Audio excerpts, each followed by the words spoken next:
Parlons des aliments que vous devez absolument éviter si vous souffrez d'un problème de thyroïde, plus précisément d'hypothyroïdie. La chose la plus importante dont vous devez être conscient est ce que l'on appelle les goitrogènes. Qu'est-ce qu'un goitrogène? Ce sont les substances qui provoquent un goitre. Et qu'est-ce qu'un goitre? Un goitre est une hypertrophie de la glande thyroïde. La glande thyroïde se trouve à la base du cou et mesure environ 6,35 cm de large. Lorsque cette chose commence à gonfler, on parle de goitre. Pourquoi un goitre peut-il être néfaste? Les gros goitres peuvent appuyer sur la trachée et l'ésophage. Cela peut entraîner des difficultés à respirer, à avaler, à tousser et une voix rauque. Parfois, si le goitre est suffisamment gros, il peut provoquer une obstruction des voies respiratoires et constituer une urgence médicale. Même lorsqu'un goitre n'entraîne pas de problème fonctionnel, il peut provoquer des tensions au niveau du cou, une sensation de plénitude et un gonflement visible. Il existe des aliments qui en sont la cause, et ce sont ceux que vous devez éviter. En effet, ils interfèrent avec certaines enzymes et en stimulent d'autres.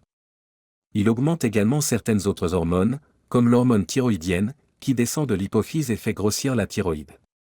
Les effets d'un goitre sur la thyroïde sont donc nombreux et variés, mais je vais simplement vous indiquer quels sont les aliments qui provoquent un goitre. D'accord. Premièrement, le soja et les aliments à base de soja, qui comprennent le tofu de soja, le lait de soja, le miso, l'edamame, en particulier les isolats de protéines de soja, tous les produits à base de soja. Le soja contient des isoflavones et des goitrogènes, qui peuvent interférer avec la production d'hormones thyroïdiennes et l'absorption des médicaments pour la thyroïde.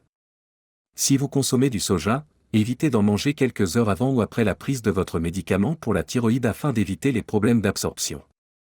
Deuxièmement, les légumes crucifères, c'est-à-dire le brocoli, le chou frisé, le chou de Bruxelles, le radis, le cresson, le bok choy, le raifort, la roquette et le chou-fleur. Ces légumes peuvent inhiber la capacité de la thyroïde à utiliser l'iode, en particulier lorsqu'ils sont consommés crus et en grande quantité. D'accord, je parle de grande quantité. Et même si vous consommez des crucifères, si vous les faites cuire, à la vapeur ou fermenter, comme dans la choucroute, vous réduirez l'importance de cet effet. Mais si vous consommez de petites quantités, par exemple moins de 140 grammes, vous n'aurez pas de problème. Si l'on se réfère aux recherches, il faudrait en consommer une bonne quantité sur une certaine période pour créer un goitre. Je ne fais que mentionner tous ces aliments parce que vous en consommez peut-être beaucoup, peut-être pas individuellement, en grande quantité, mais de manière générale. Troisièmement, les aliments contenant du gluten.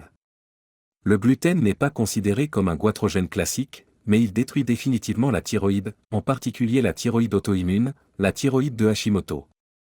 En fait, 90% des cas d'hypothyroïdie sont des cas d'Hashimoto. Le plus grand coupable est le gluten contenu dans les céréales, dans un grand nombre de céréales différentes. Il faut donc éviter le gluten. Mais la question est de savoir pourquoi. Ce phénomène est lié à ce que l'on appelle le mimétisme moléculaire. Si vous avez des anticorps contre le gluten, ce qui est le cas de nombreuses personnes, ces anticorps peuvent se croiser et commencer à attaquer la thyroïde en raison de cette similitude moléculaire. Le gluten est présent dans le blé, l'orge et le seigle que l'on trouve dans le pain, les pâtes, les biscuits, les céréales, les crackers et la bière.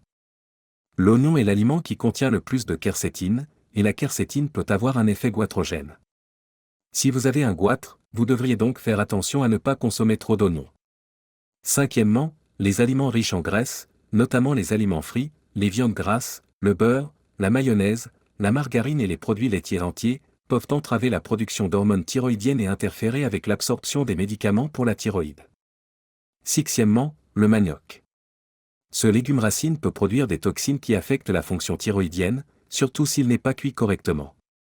Septièmement, certaines noix et graines comme les cacahuètes, les pignons, le millet, les graines de lin et le sorgho.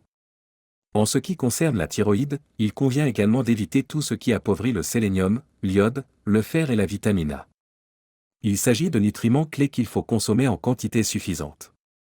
Pour consommer suffisamment d'iode et de sélénium, il faut donc consommer tous les fruits de mer, la vache de mer et les noix du Brésil. Vous pouvez également obtenir ces deux éléments si vous consommez du sel de mer. Bien sûr, le fer est assez facile à obtenir si vous consommez de la viande rouge ou des produits d'origine animale. Et la vitamine A, vous pouvez l'obtenir à partir du jaune d'œuf, du beurre, de l'huile de foie de morue, du foie de bœuf, etc. Si vous avez aimé ce contenu, n'hésitez pas à liker la vidéo et à vous abonner à la chaîne.